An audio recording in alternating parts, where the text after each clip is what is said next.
बच्चों, इस वीडियो में हम फ्रैक्शंस के आगे और सम्स पढ़ेंगे, क्योंकि जितना ज़्यादा एग्जाम्पल सम करोगे उतना परफेक्ट हो जाएगा। आपने सुना होगा ना, प्रैक्टिस मेक्स मैन परफेक्ट। तो जितना हम ज़्यादा एग्जाम्पल्स प्रैक्टिस करोगे उतना हमारा परफेक्शन हो जाएगा। तो फ्रैक्शंस का कुछ और सम्स हम इस वीडियो में करेंगे। यहाँ आप देखिए, हमारा क्वेश्चन है 8 इंटीजर 3/4, 8 and 3/4 प्लस 3 and 1/8। इसको हमें ऐड करना है, प्लस दिया हुआ है ना। पर ये जो है ये दोनों मिक्स नंबर्स है, मिक्स फ्रैक्शंस है। तो चलो हम इधर इससे पहले इम्प्रॉपर फ्रैक्शन में कन्वर्ट करते हैं। 8 4 मैंने स्टेप्स ज़्यादा लिखा नहीं है, डायरेक्ट सम्स किया हुआ है, क्योंकि हमें इतना स्टेप्स डीप में जाने की ज़रूरत नहीं है। जितना यहाँ पे स्टेप्स लिखा उतना ही काफ़ी होता है। 8 4 ये दोनों इंटू करेंगे ना, 8 4 32, 32 के साथ 3 प्लस करो, 32 प्लस 3 32 33 34 35, इजंट इट। 35 अपॉन नीचे जो डिनोमिनेटर वो सेम रहेगा 4, प्लस यहाँ पर भी वैसे ही काम करना है। 3 8 24 और 1 25 और 8, नीचे का डिनोमिनेटर 8। ओके, अब यहाँ पर 4 है डिनोमिनेटर, यहाँ पर 8 है डिनोमिनेटर। दोनों डिनोमिनेटर अलग अलग है, अलग अलग है। तो पहले हमें डिनोमिनेटर को सेम करना पड़ेगा। डिनोमिनेटर को सेम करने के लिए हमें क्या करना होगा, इन दोनों का एलसीएम निकालना होगा। 4 और 8 का एलसीएम, 4 के टेबल में 8 जाता है, इसलिए 8 इज द एलसीएम। तो हमें नीचे डिनोमिनेटर वो एलसीएम मिलेगा, यानी ये 8 मिलेगा। डिनोमिनेटर हमने लिख दिया 8 ओनली वन टाइम, एक बार हमने 8 को डिनोमिनेटर बनाया। अब ये जो 35 चेंज हो जाएगा, क्योंकि 4 को 8 बनाया, 8 को भी 8 लिखा है। 4 को 8 बनाने के लिए हमें क्या करना पड़ेगा, 4 2 मैं लाइटली यहाँ पे लिख रही हूँ, पर जो आपको नहीं लिखना है, 4 2 8। तो हमें क्या करना पड़ेगा, यहाँ पर भी 2 इंटू करना पड़ेगा। ये सब हम मेंटल कैलकुलेशन करेंगे, बुक में लिखने की जरूरत नहीं है। 4 2 8 हमारा हो जाएगा। 35 2 आप मल्टीप्लाई करोगे तो 70। फिर ये प्लस साइन इधर डाला। 8 को 8 बनाने के लिए आपको कुछ नहीं करना है, तो ऊपर 25 को भी आपको कुछ नहीं करना है, वैसे ही लिखना है। सिर्फ 35 चेंज हुआ, क्योंकि 4 चेंज हो गया था। 4 चेंज होकर 8 बना, 2 से मल्टीप्लाई होकर, तो 35 भी चेंज होकर 2 से मल्टीप्लाई होकर 70 बनेगा। अब उसके बाद इन दोनों को ऐड करने पे 95, 70 और 25 95 हुआ, और डिनोमिनेटर 8। अब यहाँ पर देखो, ऊपर 95, न्यूमरेटर 95, डिनोमिनेटर 8। दोनों अगर कोई सेम टेबल में आता है तो कट कर सकते हो, पर ये दोनों कोई सेम टेबल में नहीं आता। ठीक है, तो फिर नेक्स्ट हमें सोचना है कि ये इम्प्रॉपर फ्रैक्शन है क्या प्रॉपर फ्रैक्शन है। ये एक इम्प्रॉपर फ्रैक्शन है, तो हमें क्या करना पड़ेगा, इसको डिवाइड करके। पहला स्टेप हमारा था कि पहले ये चेक करना था कि कटिंग होता है क्या। कटिंग नहीं होता है तो अगर वो इम्प्रॉपर फ्रैक्शन है तो उसे मिक्स फ्रैक्शन में कन्वर्ट करना है। तो मिक्स फ्रैक्शन में कन्वर्ट करने के लिए हमें क्या करना पड़ेगा, 95 को 8 से डिवाइड करना पड़ेगा।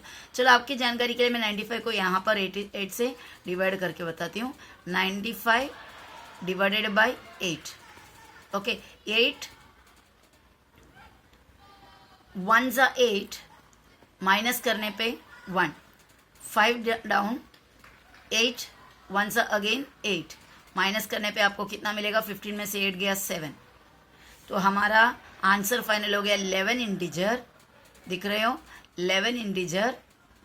ओके, फिर इधर से लाइन डाला, 11 इंटीजर। क्वेश्चन रिमाइंडर बाद में लेके ऊपर लिखेंगे 7 अपॉन जो कांस्टेंट था, जो डिनोमिनेटर 8। 11 and 7 अपॉन 8 मिल जाता है हमें। है हमारा नेक्स्ट सम है यहाँ पर 4 integer 2 upon 9 minus 4 and 1 upon 11।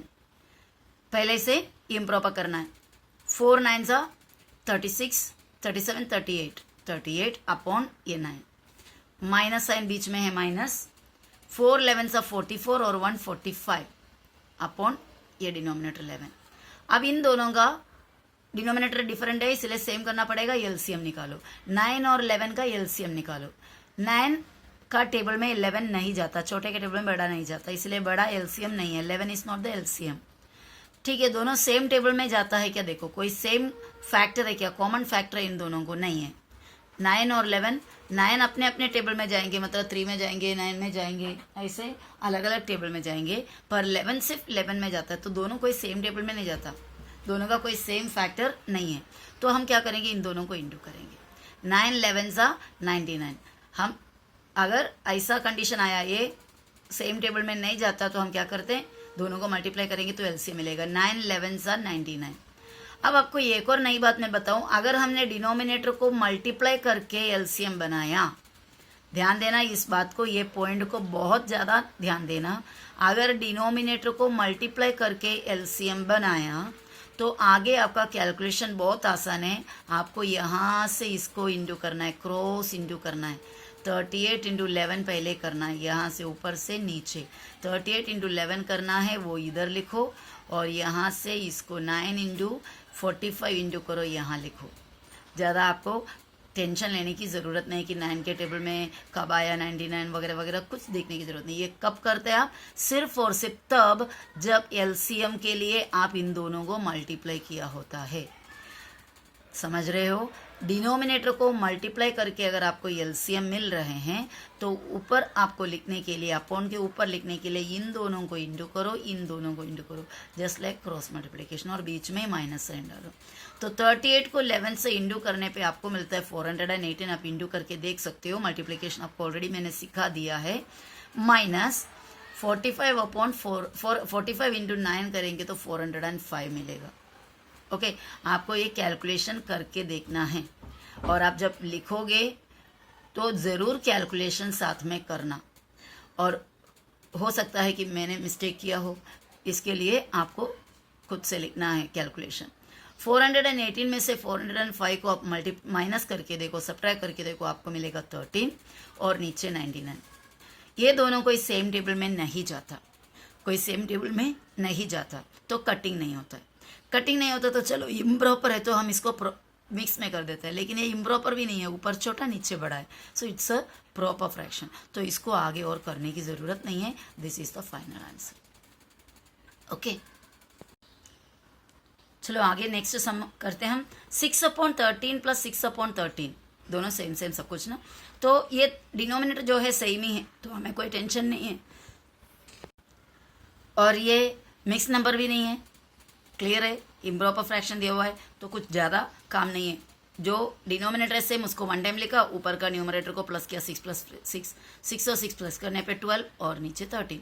और ये एक प्रॉपर फ्रैक्शन है और सेम टेबल में जाता भी नहीं है, ना कटिंग ना डिविजन। ओके, नेक्स्ट हो गया 1/12 प्लस 5/12। ये भी वैसे ही है, डिनोमिनेटर सेम है, डिनोमिनेटर को लिखा 1 प्लस 5 ऊपर का न्यूमरेटर, और 1 प्लस 5 करने पे 6 होता है, और 6 और डिनोमिनेटर 12। लेकिन यहाँ पर ये 6 और 12 एक दूसरे के टेबल में जाता है। कभी कैसा, चलो हम कर लेते हैं यहाँ पर 6 1 सा 6 और 6 2 सा 12, 1/2। तो वैसा हमें आंसर मिला हमारा फाइनल 1/2। अभी नेक्स्ट सम हमारा 11 इंटीजर 3/10, 11 एंड 3/10 प्लस 2 एंड 1/10। तो पहले इसको क्या करना पड़ेगा, इम्प्रॉपर फ्रैक्शन।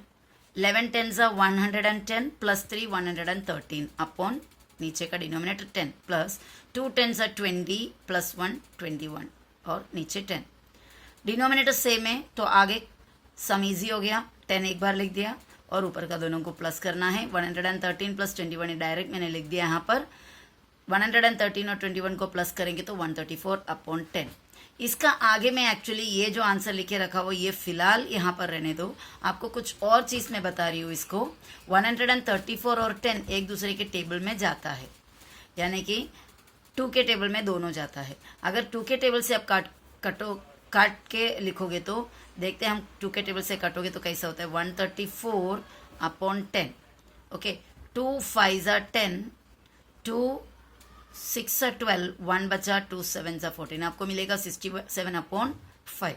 और उसके बाद इस 67 अपॉन 5 को फिर आपको और करना पड़ेगा, क्योंकि एक इम्प्रॉपर फ्रैक्शन है ये, तो हम उसको डिवाइड करना पड़ेगा। फिर 67 डिवाइडेड बाय 5, 5 1 सा 5 होता है, 1 बचा और 7 को नीचे ले गया, 5 3 सा 15, माइनस मिलेगा करेंगे तो 2।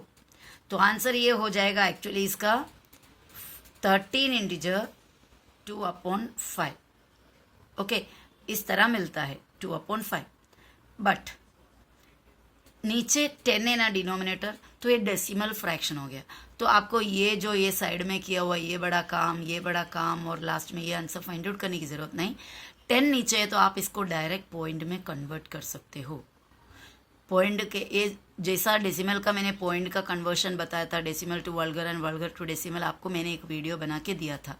तो उस वीडियो के अंदर हिसाब से 0 लेगा, ये 4 को लिख दिया, 1 के बदले पॉइंट डाल दिया, बाकी इधर बचा 13, वो 13 लिखा। तो इस तरह भी हम डायरेक्ट आंसर कर सकते हैं। अगर आप इसको और कंटिन्यू करोगे तो आपको ये मिलेगा, देखो 5 के ये हो गया, इधर एक पॉइंट डाल के 0 डालेंगे तो 5 4 जा 20 हो जाता है और ख़त्म हो जाता है ये सब। ओके, तो पैसा भी हमें क्या मिलेगा 13.4। इतना मेहनत करके आपको 13.4 मिलने से अच्छा डायरेक्ट इसके बाद ये 13.4 आ जाएगा। ओके, तो इतना आपको क्लियर है। तो हम नेक्स्ट सम में जाते हैं। ओके।